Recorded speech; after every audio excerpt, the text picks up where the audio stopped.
et messieurs, la paix est une réalité. Elle n'est pas toujours universelle et parfois difficile à acquérir, mais elle existe bel et bien.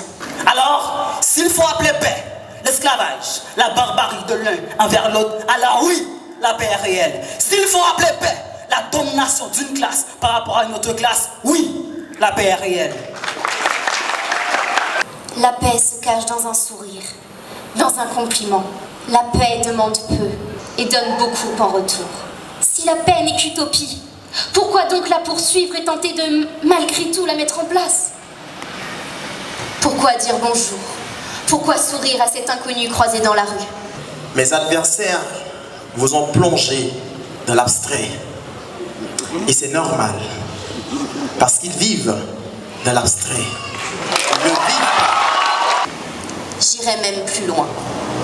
Réfuter l'idée même reviendrait à nier les efforts de ceux qui tentent de faire de notre monde un meilleur endroit, de changer même notre monde. Pourquoi essaies-tu d'arrêter ce massacre ou de sauver ces enfants qui meurent de faim?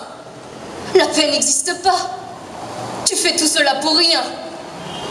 En tenant de tels propos, vous vous révélez être des défaitistes qui acceptent l'ordre établi sans rien dire.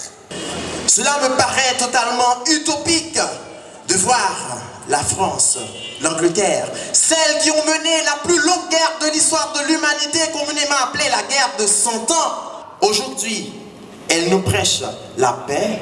Et moi aussi, je pourrais faire une liste des atrocités que l'Europe occidentale a fait subir au Portugal. Napoléon n'a-t-il pas non plus tenté de conquérir le Portugal à 3 reprises, sans succès? L'Union européenne n'a-t-elle pas privé le Portugal de sa richesse à cause de l'euro? Alors, je me demande de quelle paix parlez-vous, chers adversaires? Car, depuis la création de l'ONU en 1945 et jusqu'à nos jours, on a assisté à plus d'une centaine de guerres à travers le monde. Quand je vais au Portugal et que je vois la misère de certains villages, que je vois des hommes et des femmes qui touchent 4 fois moins que le SMIC français, avec des prix aussi élevés que la France, je me dis que le monde est perdu, je me dis que nous ne trouverons jamais de paix. Et puis, c'est assez amusant puisque lorsque je vais à la rencontre des gens, des Portugais paysans, des Portugais pauvres, eh bien, il se passe exactement la même chose que quand je suis arrivé ici en Haïti. Quelque chose qui m'a surpris. Après ce choc de la vue de la misère, de la pauvreté, j'ai eu cette chaleur humaine. Ce peuple accueillant, hospitalier, avec toujours le sourire aux lèvres. La paix, une réalité. Ce concept n'est que dans l'imaginaire collectif des sociétés. Car la paix est une stratégie mise en place par les grandes puissances pour voiler ce qui se passe dans ce monde. Mais ce n'est pas parce qu'il y a la guerre que la paix n'est pas une réalité. Ce n'est pas parce qu'il y a des pays en guerre que certains pays ne sont pas en paix. Et d'ailleurs, la paix n'existerait pas sans la guerre, tout comme la guerre n'existerait pas sans la paix.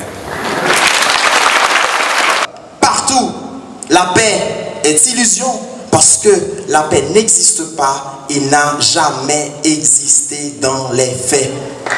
On a parlé de la paix dans les idées, mais les définitions n'ont jamais été en conformité avec ce que nous vivons au quotidien.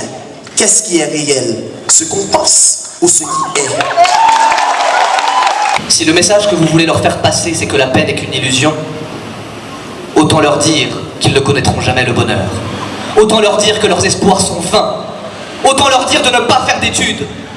Autant dire à Martin Luther King, Toussaint Louverture, que leur combat a été inutile.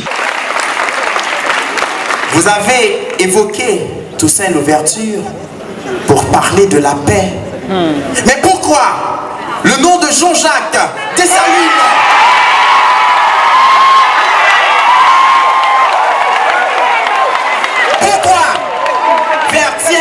la bataille de Vertières du 18 novembre 1803 n'est pas enseignée aux petits Français